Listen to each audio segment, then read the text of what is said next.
There is not a consensus right now in the U.S. government about exactly how COVID started. There is just not an intelligence community consensus. What the president wants is facts. He wants the whole government designed to go get those facts. And that's what we're doing. And we're just not there yet. The president wants to get to the bottom of this because he thinks it's incredibly important to figure out, to get a sense where COVID-19 originated from. Yeah, the Biden White House on defense yesterday following a bombshell report, essentially taking over that briefing room. This, the Wall Street Journal, citing the U.S. Department of Energy, saying the virus of COVID-19 most likely leaked from a lab. The report concluded COVID-19 virus was likely the result of a lab leak from the Wuhan Institute of Virology, a claim the White House previously dismissed as misinformation. Texas Senator Ted Cruz joins National Report right now. Senator, welcome. As you know, Americans who questioned the origins of COVID were dismissed as conspiracy theorists. When will the American public have a clear answer as to where the virus came from? Well, I think it has been evident for a long time that it is very likely the COVID-19 virus escaped from a Chinese government lab in Wuhan, China. As you just noted, there was a bombshell report came out of the Biden Department of Energy that concluded it was likely it came from a Chinese government lab. That's now the second Biden agency that has concluded that. The FBI under President Biden likewise has concluded that it is likely that the COVID virus escaped from a government lab. You're exactly right, Emma. For 3 years, Democrats and the corporate media echoed the talking points from the communist government of China, that you couldn't say that it was a conspiracy theory. I'll tell you, 3 years ago, back in March of 2020, on the podcast I host every week, it's called Verdict with Ted Cruz, I laid out in detail the evidence that was evident 3 years ago. I thought then it was overwhelmingly likely it had escaped from a Chinese government lab, and today the evidence is still overwhelmingly likely. You know, Biden's spokespeople are saying they want to get to the bottom of it. Well, here's what they could do. They could release the classified information that demonstrates where this virus came from, the evidence that proves that it came from a Chinese government lab, number one. And number two, they could call on Democrats in the Senate to hold hearings. I'm on the Senate Foreign Relations Committee, the Senate Judiciary Committee. To date, Senate Democrats have had zero interest in accountability for this virus that killed so many people and did so much massive economic damage. And when you think about it, Senator, those stories are out there from mainstream media. Debunked theory over and over. These were talking points that were put out on opinion shows. And now here we are from the Department of Energy with classified documents, somehow released, by the way. But it's not just mainstream media. As you know, as Dr. Anthony Fauci has gone on the record numerous times about the lab leak theory. If you listen to him, this is a theory here with zero evidence to back it up. Listen to this. But there's evidence to strongly indicate that it is a natural occurrence and zero evidence to indicate that it's a lab leak. But the evidence that they have been working on for years strongly favors a natural occurrence. The most likely etiology was a jumping species from an animal to the human. Again, zero evidence. Is that bothersome to you to look back that essentially the man leading the charge on the handling of COVID-19 did not seem open to even the possibility of a lab leak, and yet here we are today with the information from the DOE? Dr. Fauci is the most dangerous bureaucrat to ever serve in the United States government. The policies that he championed destroyed lives across this country. And repeatedly, he demonstrated a willingness to put politics ahead of science, ahead of medicine.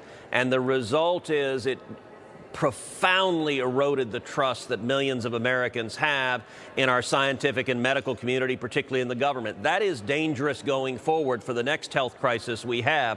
When Dr. Fauci said that, he was lying.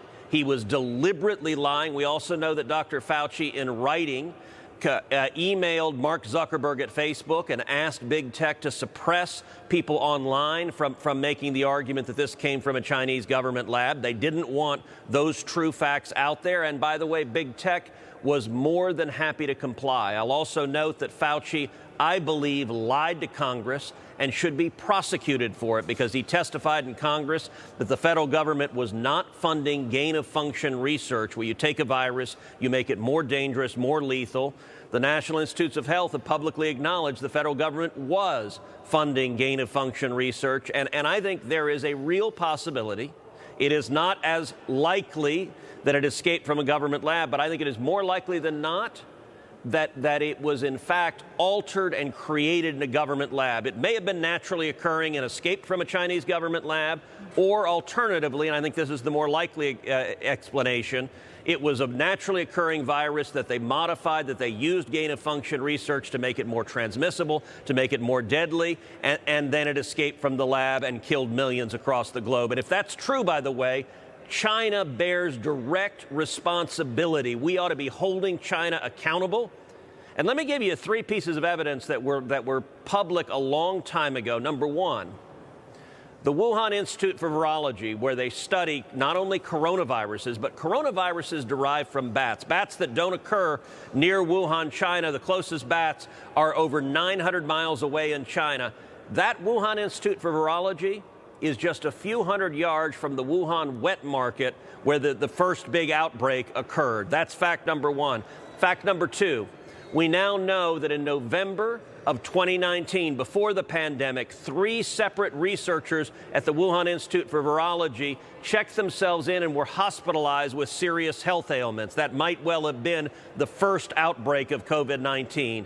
And number 3, we know that China, when the pandemic began, went in and destroyed the samples in the Wuhan Institute for Virology. And I'll tell you, in a court of law, if you destroy evidence, a judge will instruct the jury that it's entitled to draw an inference that that destruction of evidence demonstrates that evidence would show your guilt, would be incriminating. I think those samples would demonstrate that China was responsible for this pandemic.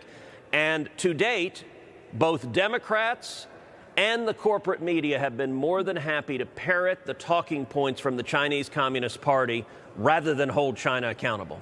It's such a fascinating development, as you point out. And there are questions that are so obvious, by the way. We at Newsmax, we've been asking those questions. We've heard from lawmakers who've questioned the top scientists. We've had scientists come on the program and also ask questions about the origins. But Senator, as you know, it's now been more than a month since AT&T's DirecTV dropped Newsmax from its cable lineup. And so people who had DirecTV wouldn't be able to watch this very interview. The decision has drawn condemnation from loyal Newsmax viewers and lawmakers like yourself. You tweeted this out. We'll share it with our viewers.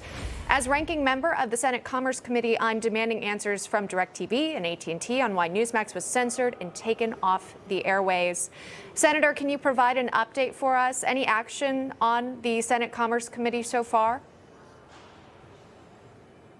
Well, yes, so I've led a coalition of senators in holding AT&T and DirecTV and Texas Pacific accountable for the decision to deplatform Newsmax. I think that was a terrible decision. I think there are millions of Texans and millions of Americans across this country who want to have choices in viewing and where we get our news. I'm a big fan of Newsmax. I think you all do a terrific job. And this is sadly another example, I believe, of corporate political bias. The solution that I want to see is I want to see DirecTV put Newsmax back on air. And so I am leading an effort in the Senate Commerce Committee to hold DirecTV, to hold AT&T and Texas Pacific accountable.